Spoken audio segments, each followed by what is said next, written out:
Já vou começar esse episódio diferente. E aí, pessoal, tudo bem? Eu queria pedir uma salva de palmas a todos os jornalistas, porque hoje é dia do jornalista e, inclusive, o nosso convidado de hoje é jornalista. Editor, que no caso sou eu mesmo, coloca aí em salva de palmas.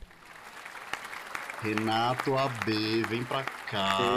Tudo bem com você? Rapaz, que honra de estar aqui nesse time de estrelas. Eu já acompanho o podcast e já vi que por aqui só passa fera.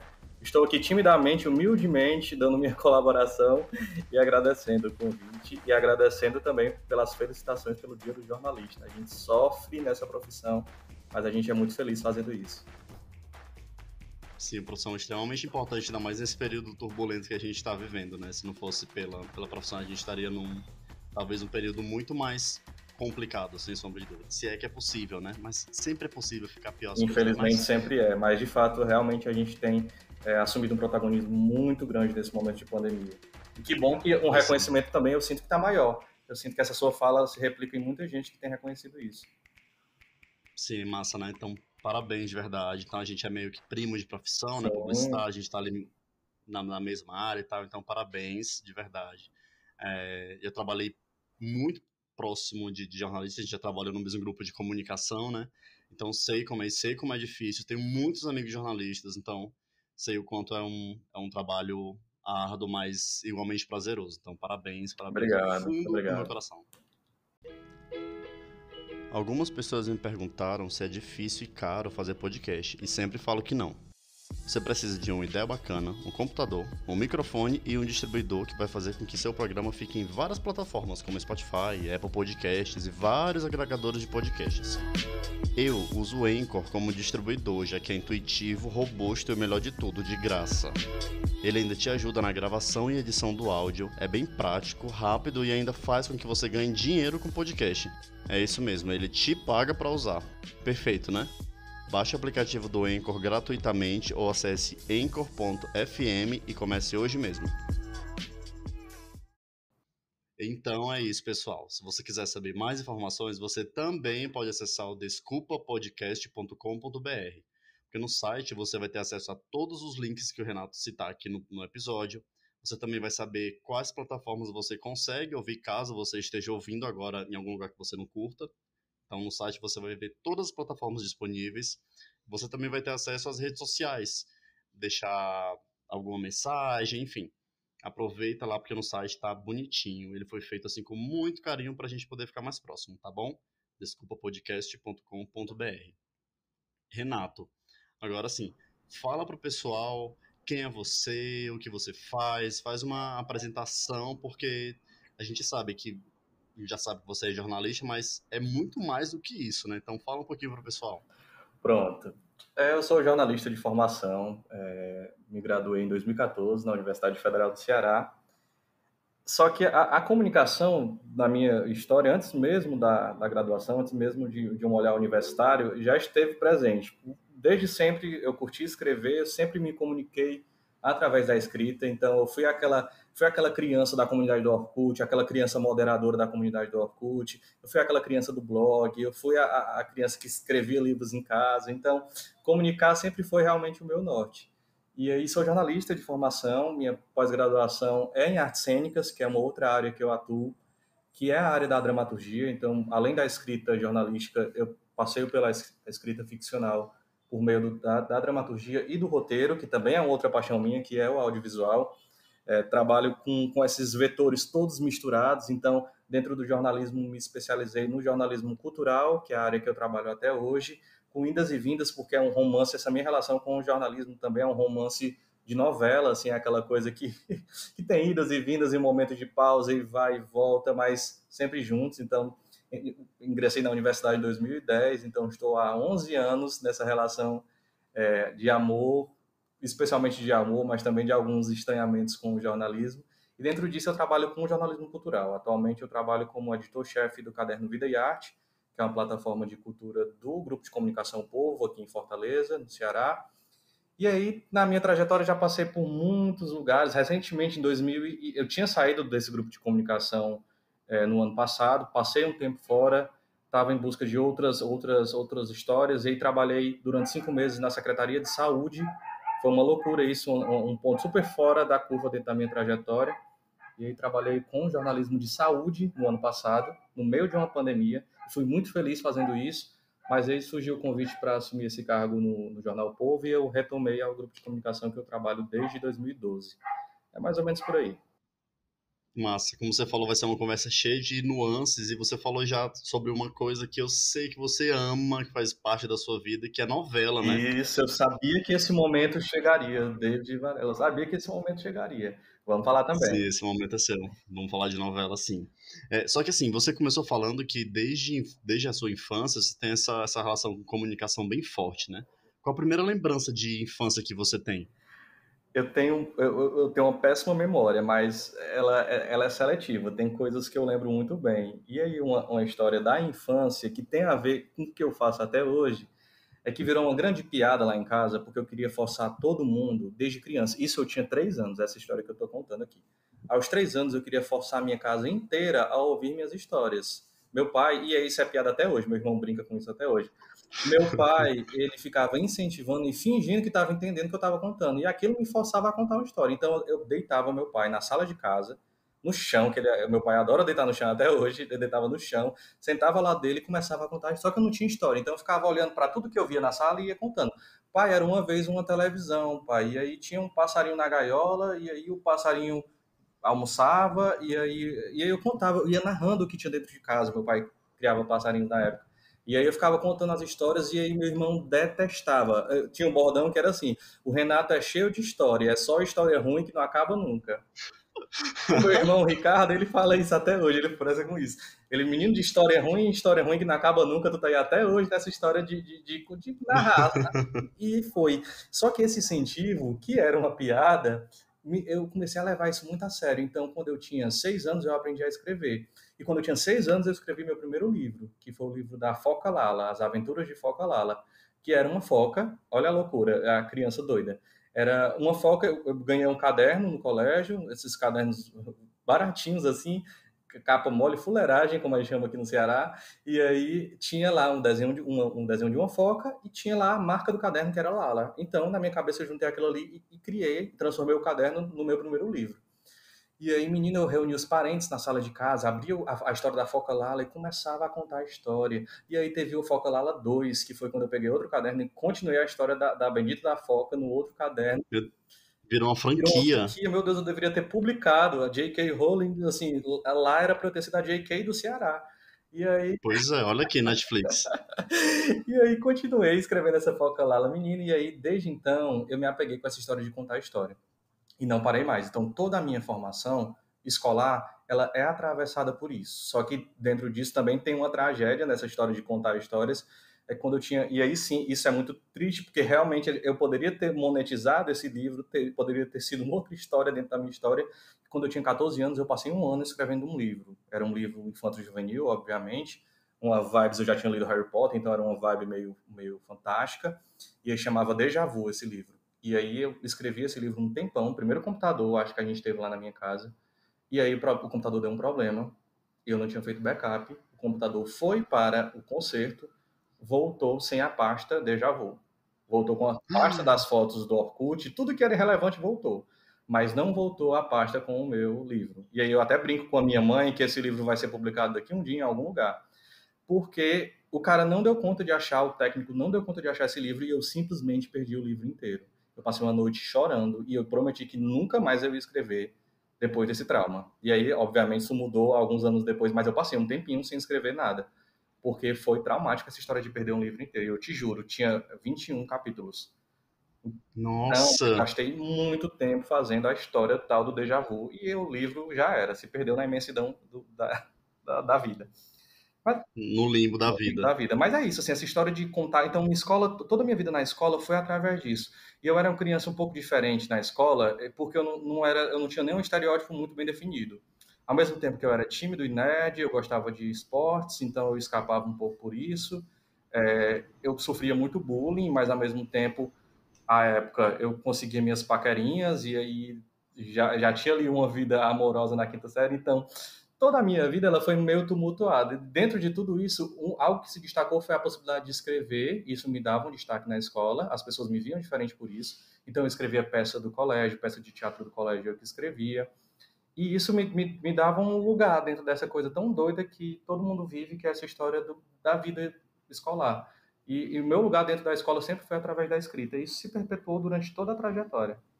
Massa. Então quer dizer que foi muito fácil para você escolher jornalismo para fazer vestibular? Foi fácil, eu escolhi na sexta série, acho que eu tinha 11 anos, e aí foi. Eu tinha um professor, o Gonçalves, professor de redação, que ele leu um texto meu e disse, olha, seu texto é muito bom e parece texto de jornalista. E aí eu adorei, assim, eu disse, vale, você gostou? E aí levei isso para a vida. E aí na sétima série eu tive outra professora, eu lembro os nomes porque eles acabaram ficando na minha vida de alguma maneira, que foi a TT Macambira, que além de professora, ela é poetisa, escritora, e ela era minha professora de artes, e ela incentivou muito essa história da escrita. Então ali eu entendi, e aí, parece que ali eu estava traçando isso, que eu seria jornalista, mas que eu iria escrever ficção também. Muito doido. E aí, desde então, foi tudo focado, toda a minha vida foi focada nisso, em ser jornalista. Só que no ensino médio eu tive que mentir que ia fazer direito para conseguir uma bolsa numa escola, uma grande escola aqui do Ceará. Fiz uma prova, eles pediram para. Eu sabia, obviamente, que eles queriam números e propaganda, e aí eu disse que ia fazer direito e fazia parte de uma turma de direito. Mentirosíssimo, para dizer Fanfiqueiro. fanfiqueiríssimo para poder conseguir a bolsa. E deu certo, consegui a bolsa e passei. Eles usaram lá a minha aprovação, mas não no direito. Nossa, que bizarro, não sabia disso. Isso é muito comum no Ceará, né? Que a gente tem um polo educacional muito forte, né? Tanto é que a gente sempre vê cearenses em listas de aprovação de vestibulares super difíceis, não só no Brasil, também fora do Brasil, né? Também. E ele tem um incentivo muito grande. Você percebe que isso Sim, começa a ser treinado nas crianças desde muito cedo. sim, sem dúvida. E me fala como que foi os seus primeiros dias na faculdade. Era aquilo que você esperava mesmo, ou você achava que era uma coisa totalmente diferente do que aquilo que você estava vivenciando? David, eu tomei um susto enorme. E aí, isso dentro da universidade foi algo super diferente, porque as outras turmas não viveram isso. Quando eu entrei na universidade, em 2010, na primeira aula, que normalmente é uma aula mais geral do curso, para falar o que é comunicação, só que aí não foi possível porque o coordenador não estava. E aí colocaram o Wellington Júnior, que é um professor incrível, professor doutor, ele tem uma relação muito forte com a performance, para dar esta primeira aula. Só que o Wellington ele não fala de comunicação do jornal O Povo, a que eu vivo hoje. A comunicação dele é outra, o modo de contar dele é outro. Ele estuda a performance, ele estuda a comunicação acadêmica de uma outra maneira, ele estuda cartografia, enfim. Menino, e aí o Wellington Júnior aparece e mostra um vídeo dele em que a aula foi justamente ele narrando que existia a escrita performática, e eu nunca tinha ouvido falar disso. Aos 17 anos eu não conhecia ainda a performance, apesar de já curtir teatro. E aí ele foi mostrar um vídeo em que ele fazia uma performance dele, que a viagem do Tutuio, que é uma performance dele em que ele deixa todo o pelo do corpo dele crescer, e aí ele convida pessoas para depilar os pelos do Wellington Júnior. E aí eu, chocado, porque eu estava achando que ia ouvir falar do William Bonner, e de repente eu estava vendo ali um professor sendo depilado, e eu achei aquilo um máximo, eu disse, meu Deus, é isso aqui mesmo que eu quero. E aí a gente se divertiu, o Wellington depois ficou brincando sobre isso, do susto que ele tinha dado nos alunos depois disso. Só que aí depois, e aí foi massa, a cadeira com a disciplina com ele foi massa, e aí depois disso a gente começou a ver esse jornalismo mais formal, e aí começou uma série de temas que aí de cara também fui me apaixonando. E aí do mesmo jeito que eu escolhi jornalismo muito fácil, dentro da universidade eu também consegui escolher o jornalismo cultural de cara. Do que me foi apresentado ali naquele momento inicial, o jornalismo cultural sempre me chamou a atenção. E aí a universidade é uma grande loucura, porque eu conheci pessoas muito diferentes. Eu morei em Caucaia, que é a região metropolitana de Fortaleza, durante toda a minha vida, até os 21 anos, quando eu me mudei para o centro de Fortaleza. E lá em Caucaia eu tinha um estilo de amigo, que era a turma da rua. Eu morava num bairro da periferia de Caucaia, que já é periferia de Fortaleza. Então eu tinha uma outra lógica de... A minha turma era a galera do bairro. Depois disso, eu passo a estudar no Colégio Grande em Fortaleza e conheço outras pessoas que têm um perfil diferente daquele que eu era acostumado.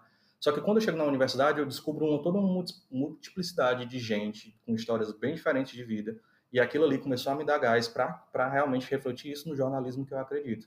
Que é um jornalismo que consegue comunicar não a um único segmento, mas consegue ter muitas vozes ali reunidas. Como foi que você conseguiu juntar toda essa pluralidade essa carga criativa que você estava começando a montar na faculdade, né? Como foi que você conseguiu pegar isso, colocar na faculdade e depois aplicar isso nas suas experiências no trabalho? Eu não fui um bom aluno até o terceiro semestre da faculdade, da universidade. Todo o nerd que eu fui até o terceiro ano do ensino médio, ele se desconstruiu no início da graduação. Só que hoje, olhando para trás, eu entendo que aquilo foi importante. Apesar de ter entendido que eu queria jornalismo cultural, eu pensei assim, isso eu só vou estudar lá para o quarto, quinto semestre, então vamos embora fazendo. E aí foi quando eu descobri a boemia também, completei 18 anos, comecei a sair, e aí a minha vida foi ficando agitada de alguma maneira, em que a graduação, naquele primeiro momento, eu acabei não me encontrando de cara num grupo de estudo, entrando na pesquisa. Eu não fui bolsista de cara. E aí, depois de um tempo, a ficha caiu de que dentro daquilo ali eu precisava encontrar um norte. E aí eu fiz uma prova para ser bolsista e consegui passar do Projeto Casa, que era um projeto lá da UFC. E aí, dentro do Projeto Casa, tinha um programa que era de jornalismo cultural para a rádio universitária. Aí eu disse para a minha professora, que era a tutora lá, eu disse, professora, eu quero entrar nessa história aí desse programa de rádio. E aí ela deixou e eu comecei a canalizar toda a minha ideia dentro desse programa de rádio. Aí a partir disso, foi a partir do trabalho, que eu sei que a graduação de comunicação ela estimula muito isso, e eu acho isso problemático, essa coisa do aluno desde sempre estar no mercado de trabalho de alguma maneira. Mas foi através do mercado de trabalho que eu despertei para a graduação, e aí sim eu comecei a levar a universidade muito a sério. E aí, já antecipando uma dica que eu diria um pouco mais à frente, também tem muita interferência na graduação de um professor que chama Ronaldo Salgado, que ele é um professor que ele está aposentado agora, mas que durante muitas gerações ele foi a pessoa que formou um estilo de jornalista que olha para a crônica, que olha para o cotidiano, que olha para o que aparentemente é anônimo. E aí o jeito do Ronaldo de conduzir, ele dava uma disciplina de jornalismo impresso, e aí eu comecei através daquele professor, através de tudo isso, encontrar um lugarzinho para mim. E aí depois disso eu já passei num primeiro estágio, que foi para trabalhar na assessoria de comunicação dos Correios aqui do Ceará, foi uma experiência maravilhosa. Só que aí, com 6 meses de estágio eu passei nos Novos Talentos do Jornal Povo. E isso a gente está em 2012. E aí eu entrei no Jornal Povo como novo talento e engatei estágio, repórter, toda a história lá dentro. E aí tudo isso junto com a graduação. Então minha graduação foi muito atenta ao mercado o tempo inteiro. Só que aí lá para as tantas, para o quinto, sexto semestre, eu disse, não, gente, eu preciso ter base teórica, eu preciso saber o que as pessoas estão falando e publicando. E aí eu passei a ser nerd. Então o fim da minha graduação foi uma graduação de muito estudo, apesar de ter sido um começo bem boêmio.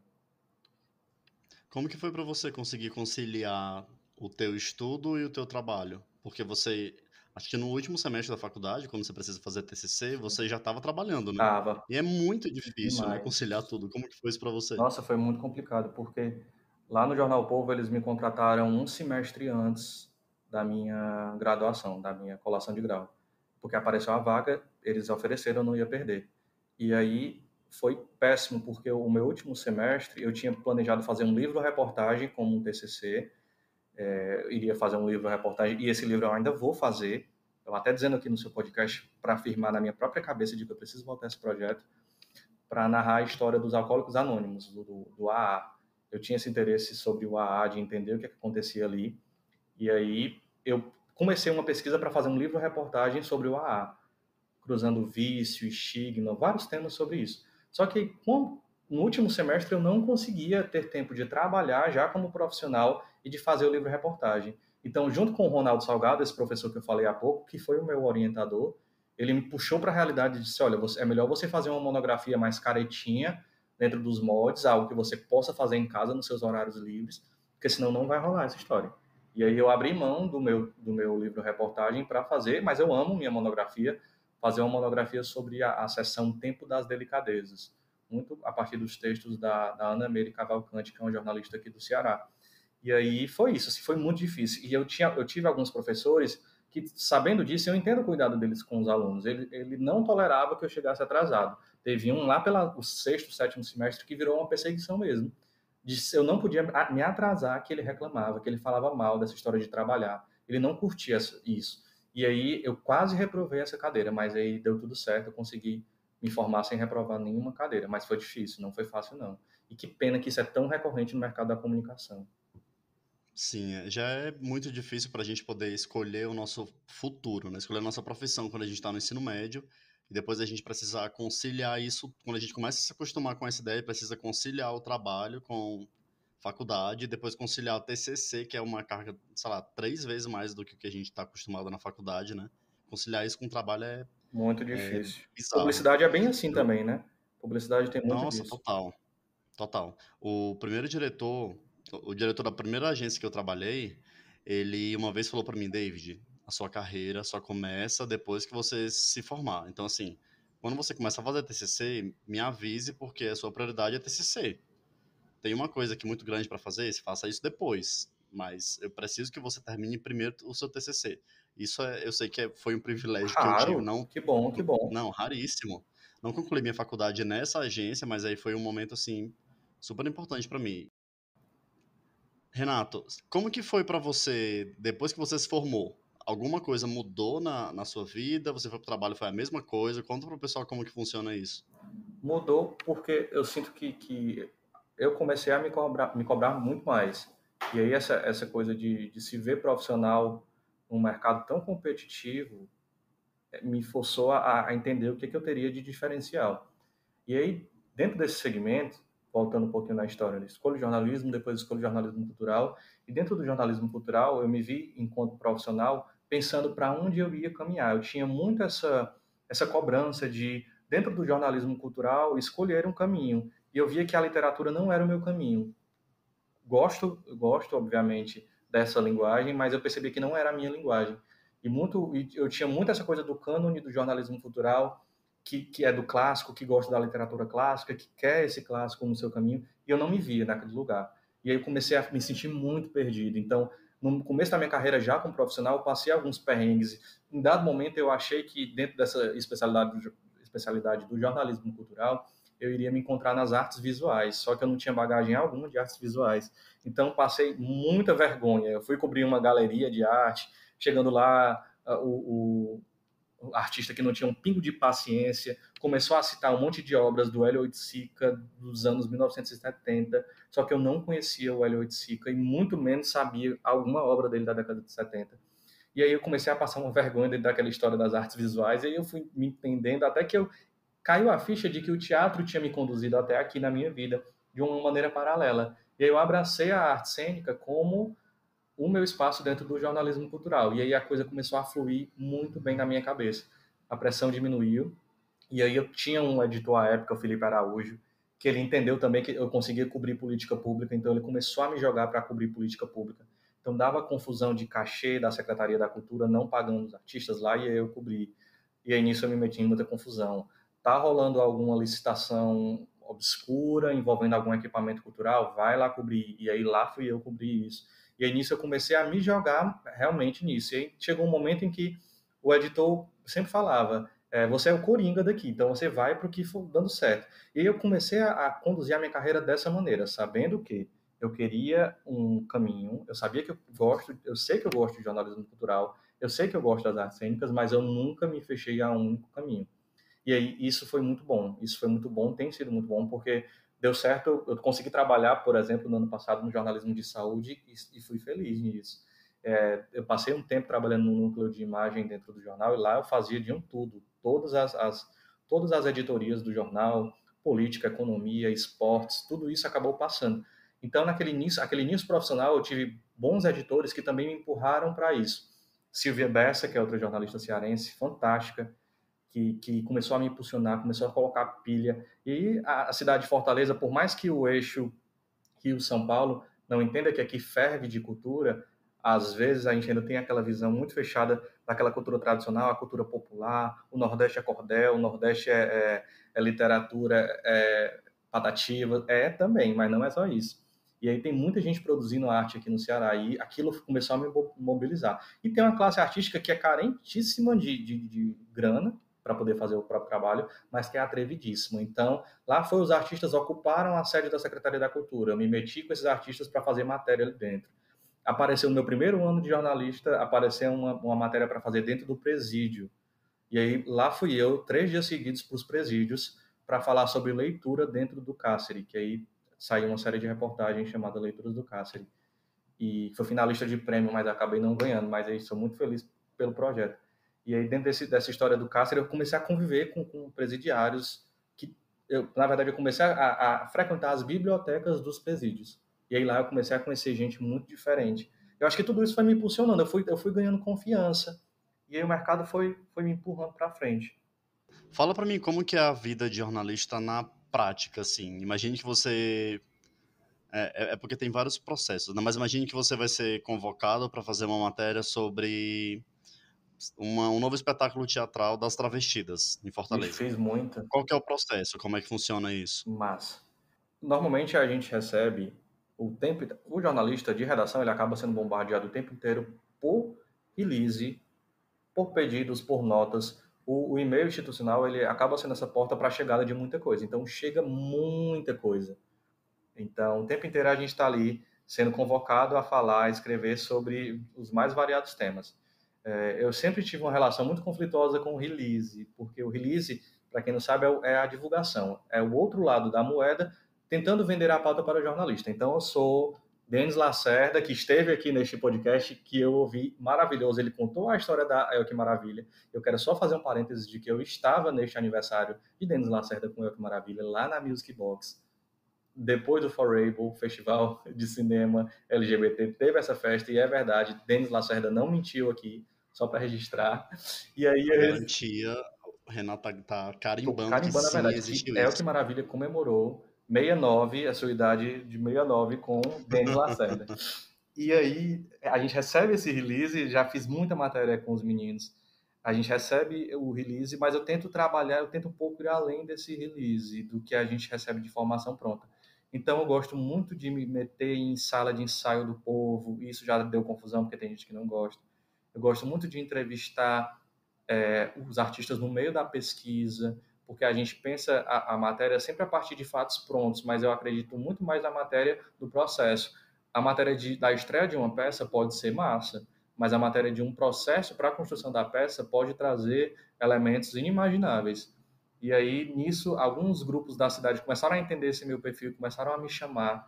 Então, eu comecei a frequentar alguns grupos, algumas sedes. Agora, na pandemia, é uma tristeza que não dá para fazer mais isso.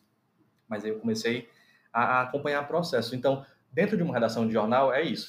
Muitas vezes isso chega através do release, mas também tem denúncia, a gente recebe denúncia o tempo inteiro. Tem muita matéria de observação também, que é viver ali o dia a dia, seja virtual ou seja na prática, no seu cotidiano, você enxerga um outro ponto, um outro elemento que rende uma matéria.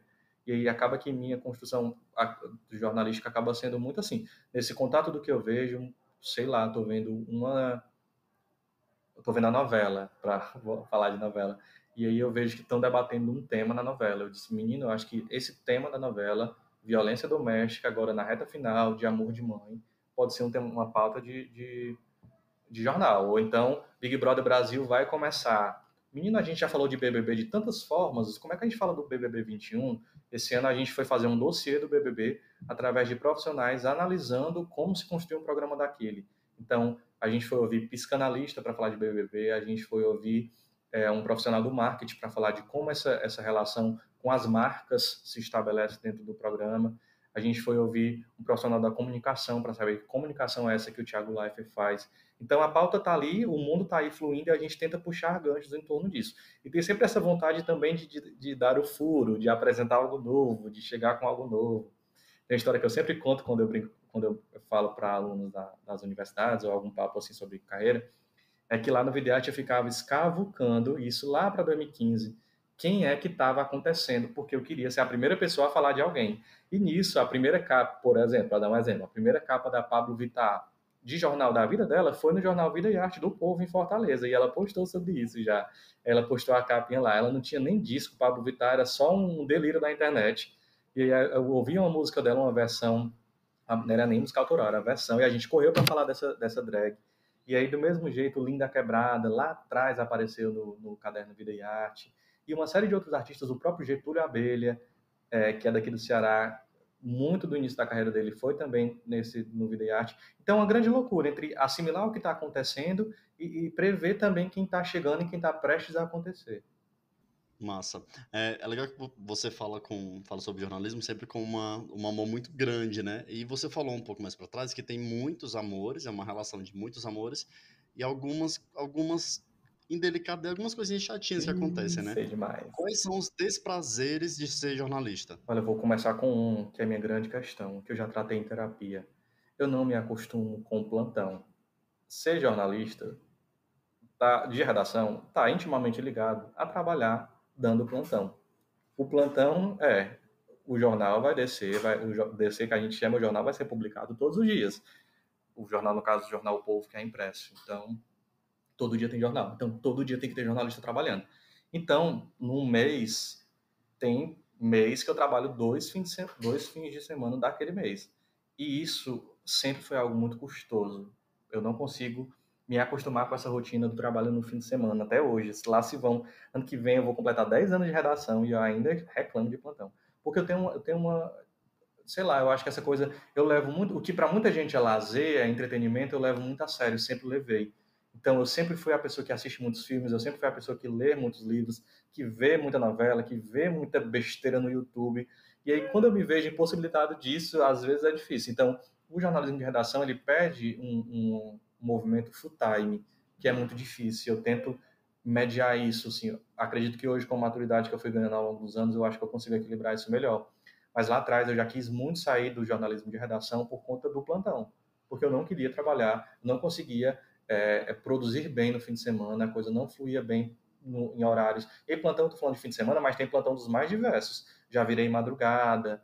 Essa coisa do horário incerto me deixa um pouco nervoso às vezes. Eu não sou uma pessoa de muita rotina, não, mas eu tento pelo menos me programar o básico. E aí o jornalismo muitas vezes pega de surpresa.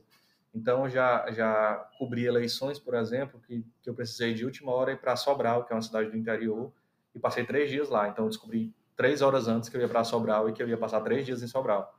E aí, essa coisa, esse instável, que eu não vou mentir que me instiga também, que é uma coisa que me move, mas ela, em alguns momentos, me atrapalha. E aí vem muita coisa. Exemplo, a gente tem rodízio de fim de semana do carnaval, então já aconteceu de eu trabalhar no carnaval, rodízio de fim de semana do Natal e do Ano Novo. Então, enfim, para não me alongar muito nesse sofrimento, nessa bad, mas eu acho que essa coisa da incerteza dos horários é algo que mexe muito comigo. Para além disso, eu acho que tem uma coisa do jornalismo de redação que é essa coisa do falar de tudo e todos o tempo inteiro. E aí eu me cobrava muito e se algum jovem jornalista ou estudante estiver escutando, assim, não se cobre de saber de tudo o tempo inteiro. Eu não precisava saber do Hélio Oiticica nos anos 1970. Eu fiquei mal lá atrás porque eu não sabia disso, mas eu não precisava saber. Obviamente eu me preparo para as pautas, mas a gente não consegue dar conta de tudo. Então, em dado momento, eu fiquei muito nervoso porque eu não conseguia acompanhar o dólar ao mesmo tempo que eu tinha de acompanhar Brasília, mas eu também tinha que saber da peça que ia ser lançada, e eu tinha também que entender que um novo livro lançado lá em Portugal vai virar pauta aqui, eu preciso saber daquilo. Então, em dado momento, eu comecei a entrar numa pilha de dar conta de tudo, e isso não é o caminho, não vale a pena. Então, eu diria que são esses dois movimentos, essa história da incerteza dos horários e essa história dessa obrigação de ser 360. Eu consigo hoje em dia, e é uma loucura que você entra no Uber, aí eu estou indo para o jornal, o cara pergunta se eu sou jornalista, eu digo que sim. Aí ele quer que eu já tenha uma opinião formada sobre o novo movimento do Bolsonaro, quando na verdade eu não consegui mais acompanhar e tem dado momento que eu bloqueio o Bolsonaro das minhas pesquisas, dos meus entendimentos. Como jornalista, obviamente, eu não posso deixar de acompanhar o que o governo federal está fazendo, mas eu também não dou conta de acompanhar cada movimento do presidente. Se ele foi para as férias dele, ele gastou mais de 2 milhões nas férias, eu não consigo saber o que ele fez nas férias dele na praia, lá no litoral paulista. Então, assim, eu não sei dizer sobre tudo, eu não sei falar sobre tudo e eu já não me cobro mais sobre isso. E tá tudo E tá bem. tudo bem. É sobre isso Também e tá tudo bem. Já diria quebrando o tabu. sim, é sobre isso, tá tudo bem. Você falou sobre novela. Sim. Me conta qual que é a tua relação sobre novela. Aliás, tua relação com novela. Menino, quando eu era criança, eu queria escrever novelas. E aí, eu escrevi uma novela numa comunidade do Orkut. A gente tinha uma comunidade do Orkut de noveleiros. E aí, lá a gente escrevia fanfics, que na verdade eram novelas fanfic. Eu brinco com a coisa da fanfic até hoje, porque realmente eu escrevia fanfic de novela. E aí, lá atrás, eu tinha essa coisa então, sempre gostei disso. Eu sempre tive muita curiosidade de saber como outras cidades são. Eu sempre quis viajar muito. Meus pais não curtem muito viajar, assim, essa coisa eu acho que até essa coisa do pai que vai pro filho, essa coisa, meus pais nunca curtiram muito viajar, então na minha infância a gente ficava realmente ali só nas praias ao redor da minha cidade, ao redor ali de Calcaia. E eu sempre tive vontade de viajar, de saber, então a novela me ajudava a conhecer outros lugares. E aí o Rio de Janeiro, eu me apaixonei pelo Rio de Janeiro, tanto que a minha pós-graduação eu fiz lá no Rio, em 2016, passei um ano estudando lá, porque eu queria viver naquela cidade. Eu assisti tanta novela que eu queria viver aquilo ali. E aí eu quebrei minha cara também, obviamente, porque a vida não é a vida do carioca não é a vida da Helena, do Manuel Carlos, mas também não é aquele estereótipo que muitas vezes a novela entrega quando vai falar de favela. E aí a novela foi me instigando a amar muita coisa. A primeira novela que eu assisti que me marcou e eu assistia em parte escondido foi Laços de Família em 2000. Eu tinha 7 anos, ia fazer 8 anos. E eu assistia escondido e através daquela novela eu descobri tanta coisa da vida, coisa que uma criança de 7 anos não deve descobrir, por exemplo, como tinha a trama da Capitu, que era uma prostituta, e eu fabulava sobre o que aquela mulher fazia. Eu não entendia ao certo qual era a profissão dela, mas aí eu entendia que era uma coisa obscura que minha mãe não queria que eu assistisse. Então a novela foi me instigando e me deixando curioso sobre a vida. E aí eu cresci com essa história de acompanhar a novela. Das mais flopadas, que ninguém gosta, aquela das 6 que ninguém gostou, a novela das 9. De uns tempos para cá tem sido mais difícil essa coisa de acompanhar. Só que Amor de Mãe, por exemplo, a atual novela das 9 eu assisto, eu não perdi nenhum capítulo, assisto assim com muito fervor. E é isso. Eu acho que a novela ela me estimulou sempre. Foi o primeiro bem de consumo que eu tive acesso em relação a bem cultural. Então, através daquilo ali, eu comecei a pensar um monte de coisa. Eu não tinha muitos livros, mas eu assistia a novela. Então, eu não tinha. Lá em casa a gente não tinha ainda DVD ou videocassete, mas tinha um filme da sessão da tarde e aquilo ali, a televisão, ela foi me estimulando. Tanto é que durante toda a graduação eu fiz artigos, trabalhos sobre TV, sobre novela. Fiz inclusive um artigo sobre a novela O Clone, sobre a exportação da novela O Clone, e foi um artigo que foi para o Congresso Nacional. Eu fui para Recife apresentar esse trabalho sobre novela, sobre o Clone, porque era uma coisa que eu levava muito a sério. E levo, assisto. Escrevo quando dá, escrevo alguma coisa sobre novela no jornal.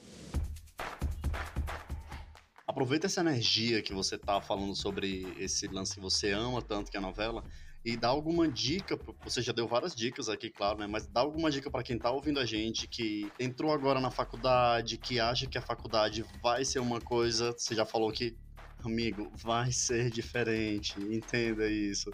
Mas assim, fala pra gente o que você separou de dica que você poderia ter ouvido lá atrás, mas que ninguém te falou e agora você tem essa oportunidade de falar para outra pessoa. Mas eu falei dele já aqui 2 vezes, porque não me segurei, deu spoiler. Mas a dica que eu separei foi o livro A Crônica Reporteira de João do Rio, que é um livro escrito pelo Ronaldo Salgado, que foi meu orientador na graduação. Ou seja, eu só li esse livro no meu último semestre, mas é algo que eu queria ter lido lá no começo. O João do Rio foi uma figura do início do século passado, lá da cidade do Rio de Janeiro, e ele era jornalista da vida, assim, ele era um flaneur da vida. Essa expressão flaneur vem do francês, que é essa coisa de passear pela cidade para descobrir o jornalismo através dessa cidade. E aí, quando eu entrei na graduação, o meu irmão fofo, Paulo Roberto, antes mesmo de eu passar, ele tinha comprado um livro sobre os 50 anos do Jornal Nacional. E ele me deu esse livro quando eu passei. E aí, aquele primeiro livro de jornalismo que eu li me levou para uma coisa, um jeito Globo de narrar jornalismo, que eu acho super válido, enfim, não estou fazendo nenhum tipo de juízo de valor. Mas é um jornalismo pensado para televisão. E eu percebi também que aquele não era o meu jornalismo. Quando eu encontrei o João do Rio, através do Ronaldo Salgado, eu comecei a entender que o jornalismo pode vir através do banal, do corriqueiro. Então, eu já fiz matérias sobre um pedreiro que estava querendo pedir a noiva em casamento e mandou uma mensagem para o jornal dizendo que queria que o jornal fosse lá cobrir o pedido de casamento dele. E Que meu massa. editor foi uma loucura. E aí meu editor à época era o Henrique Araújo, o Henrique foi e disse, Renato, vai. E aí lá fui eu para a obra, lá na Engenheiro Santana Júnior, uma avenida daqui, cobri esse pedido de casamento. E aquilo foi fantástico. É, entre tantas outras loucuras, assim. Eu fui assistir a um filme e essa pauta me marcou muito. Eu fui assistir. A gente estava falando sobre economia, um filme que falava de economia e que estava em cartaz no cinema do Dragão do Mar. E aí minha editora sugeriu que eu convidasse alguém para assistir aquele filme comigo, alguém que fosse empreendedor. E aí eu frequentava muito o Dragão do Mar, porque é um centro cultural que tem as baladinhas ao redor. E aí eu comecei a ficar amigo da tia que vendia o bombom, da senhora que vendia o bombom. E eu convidei a senhora do bombom para ir assistir ao filme sobre economia comigo, para a gente debater economia, como é que ela se organizava, como é que ela fazia, como é que ela gerenciava. Já fazia mais de 10 anos que ela trabalhava com isso, com venda de bombom, chiclete, água, cerveja no Dragão do Mar, e ela foi me contar como é que ela estruturava a vida financeira dela. Então, através dessa história da crônica reporteira do João do Rio, e essa é a minha dica, eu fui percebendo que há outras formas de contar. O João do Rio, lá atrás, ele falava sobre as prostitutas, ele falava sobre os marinheiros que frequentavam a zona portuária do Rio. E esses marinheiros tinham histórias porque eles vinham de outros continentes, e aí ele começou a ouvir a história dessa galera, que é uma galera que normalmente não é valorizada. E eu fui carregando isso dentro do meu jornalismo até hoje. E eu acho que esse quebrar de lógica ajuda muito a achar que não existe só uma forma de fazer isso, que a gente não está falando só de dois lados, existe aquela coisa que o jornalista tem que dar conta dos dois lados da história. Se tem alguém acusando alguém, você escuta outra pessoa que está defendendo esse alguém. Só que cada história tem muitos vetores, não é só não é o passo a repasso do Celso Portiolli. Então, são muitos lados. Uma história ela pode ter muito lado. Um filme sobre economia pode ter um outro lado que é uma microempreendedora do Ceará falando sobre ele. Então, acho que a dica que eu poderia dar é isso: não só o João do Rio. Eu trouxe o João do Rio porque é uma figura simbólica, emblemática, mas é tentar ver o que tem na entrelinha. Eu acho que a dica para o jornalismo, e aí eu não falo só de redação, estou falando de redação, mas um jornalista trabalhando numa assessoria de comunicação, ele pode levar esse olhar para lá também. Lá nesse breve tempo que eu trabalhei na saúde, na área da saúde, eu fui assessor de comunicação do Hospital São José, que é um hospital de doenças infecciosas aqui do Ceará, que é cheio de estigma, porque é um hospital que foi pioneiro em muita coisa. No começo dos anos 90, algumas pessoas vinham para cá escondidas, de São Paulo, do Rio, para tratar o HIV no Hospital São José. Então, é um hospital de referência para muitas doenças e muitas patologias que são estigmatizadas. Então, lá no São José, eu já pude experimentar um outro olhar para isso. Eu tentava não entrevistar aquele usuário da farmácia do Hospital São José de uma maneira verticalizada, eu estava aí através de um olhar horizontal. E eu acho que essa coisa de experimentar isso na graduação, na formação jornalística, é muito importante para saber como abordar, para saber como entrar na casa das pessoas, como entrar na casa da Ana Carolina. Eu já entrei na casa da Ana Carolina e fiquei morrendo de vergonha. Ela e o seu Jorge iam fazer um coletivo de imprensa e eu estava morrendo de vergonha porque não sabia muito bem como me portar. Mas, ao mesmo tempo, já tive que entrar na casa de uma senhora que estava sendo expulsa da casa dela, é uma artista que estava sendo expulsa da própria casa, e coincidiu de eu ir fazer a pauta com ela. A pauta era sobre a obra dela, mas naquele dia ela estava sendo expulsa de casa. Então, eu tive que conviver com a atriz sendo expulsa de casa numa periferia do Ceará, mas também eu tenho que me preparar para entrar, para falar com o governador do estado, para acompanhar o Ciro Gomes enquanto ele fuma um cigarro, que já aconteceu isso também, já tentar uma entrevista e a pessoa está fumando um cigarro, eu tenho de esperar ali. Então, assim, o jornalista, a partir do momento que ele começa a horizontalizar o processo, ele começa a se sentir mais pertencente. Nem olhando de cima, nem também sentindo que está incomodando, porque também tem aquela coisa do jornalista achar sempre que está incomodando, ou que está no local que ele não é bem visto, ou que ele não é bem aceito. Então, eu aprendi a horizontalizar. Eu acho que minha dica é essa, é pensar o jornalismo dessa maneira. Massa. Fala pro pessoal que tá ouvindo a gente, como é que as pessoas conseguem te encontrar para poder trocar uma ideia contigo, para pedir alguma dica, até para falar sobre os assuntos da vida, né? Como é que as pessoas conseguem te encontrar? Massa. Atualmente a rede que eu mais utilizo é o Instagram. Não chega a ser uma conta profissional, mas é a conta que eu mais utilizo e eu troco com muitas fontes nesse espaço, que é @orenatoab. E aí o Instagram é o que eu mais utilizo, mas eu tô no LinkedIn também. LinkedIn eu tenho procurado acompanhar com mais frequência. No Twitter, eu não vou falar que no Twitter eu só comento de novela, só falo mal do pessoal do BBB, então não é referência de nada o meu Twitter, realmente. Minha bio no Twitter é jornalista e aleatório, então é muito por aí.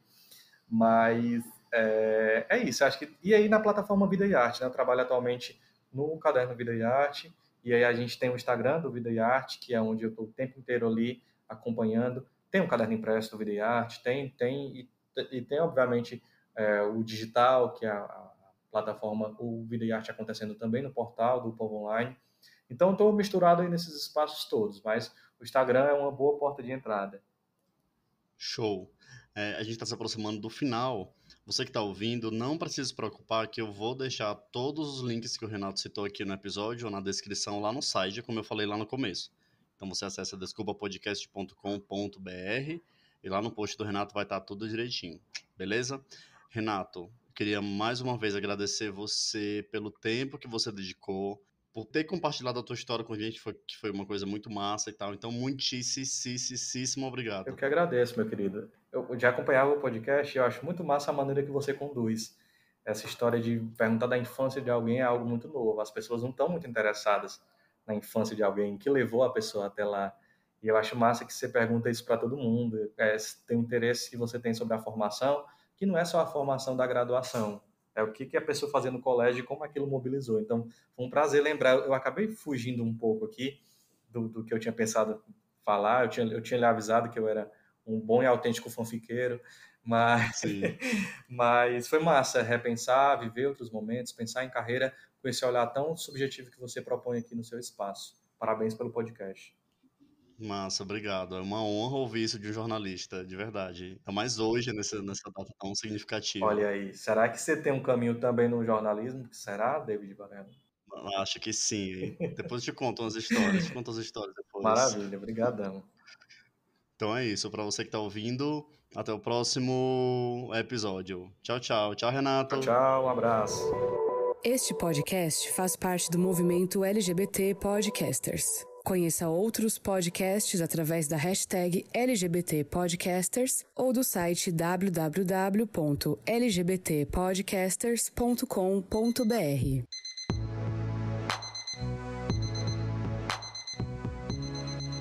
Podcast Desculpa o Atraso.